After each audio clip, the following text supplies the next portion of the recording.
अनोखा सुझाव। एक बार राजा कृष्णदेव राय के दरबार में दो आदमियों ने प्रवेश किया। उनके हाथों में सोने का बहुमूल्य हीरो जड़ा हंस था। वे सीधे महाराज के पास आए और बोले, महाराज, हमारा न्याय कीजिए। न्याय? किस बात का न्याय चाहते हो तुम लोग? पूरी बात बताओ। आखिर तुम दोनों में झगड़ा किस बात पर है? राजा ने पूछा तो उन दोनों में से एक बोला, महाराज, हम दोनों झगड़ा नहीं कर रहे, हम तो मित्र हैं। हुआ ये, महाराज के तंगी के दिनों में मेरे मित्र ने मेरी सहायता की। उसने अपनी थोड़ी सी जमीन मुझे दे दी। उसी जमीन पर जब मैं हल चला रहा था तो मुझे ये सोने का हंस मिला। मैं इस हंस को अपने दोस्त को लौटाने गया तो वो इसे लेने से इनकार कर रहा है।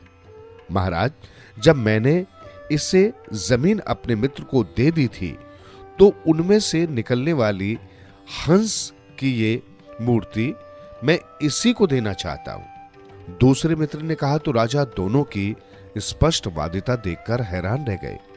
उन्होंने अपने दरबारियों से इस अनोखे मुकदमे के बारे में सुझाव मांगा तो मंत्री ने सुझाव दिया, सोने का हंस दो हिस्सों में बांट दिया जाए और दोनों को एक एक हिस्सा दे दिया जाए।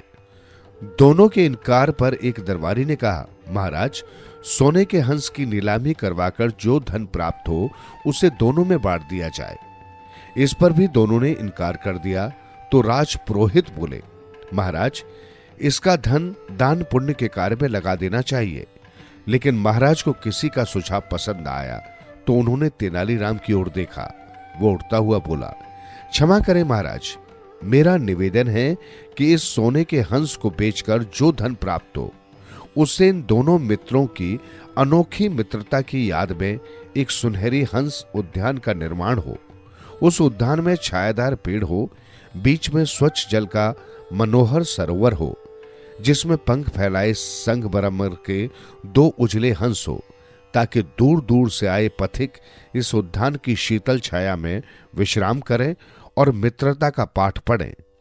तेनालीराम का सुझाव राजा के साथ साथ दोनों मित्रों ने भी पसंद किया और राजा ने तुरंत ऐसा ही उद्यान की आज्ञा दे दी।